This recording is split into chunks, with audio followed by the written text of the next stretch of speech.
Sarap niyan guys, oh. Diba? Ang sarap. Napakasarap talaga yan. Isang ganito, lunch ko na yan.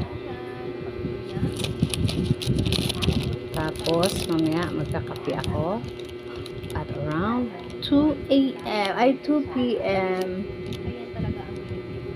Ayan.